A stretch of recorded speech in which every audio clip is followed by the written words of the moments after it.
দোয়াটা হচ্ছে আল্লাহুম্মা ইকফিনি বিহালালিকা আন হারামিকা ওয়া আগনিনি বিফদলিকা আম্মান সিওয়াকা।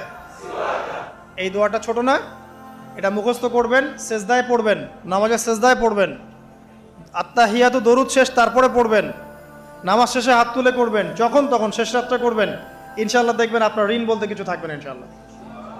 যদি থাকেও, বড় কোনো ঋণ থাকেও, আল্লাহ পাক অন্য কোনো মাধ্যমে এটা শোধ করার ব্যবস্থা করে দিবেন ইনশাআল্লাহ। ইনশাআল্লাহ। যে দারিদ্রতা দূর করতে চান, সচ্ছলতা চান, কয়েকটা কাজ করেন। এই যে বললাম, 1 নাম্বার সূরাতুল ওয়াকিয়া তেলাওয়াত করেন, 5 ওয়াক্ত নামাজ জামাতে পড়েন, ডেইলি কিছু সময়ের জন্য কোরআন তেলাওয়াত করেন, আর আল্লাহর কাছে রিজিক চান, জিকির বেশি বাড়ায় দেন। পারবেন না ইনশাআল্লাহ? আমার জীবনে এমন ঘটনাও ঘটেছে, এটা এখন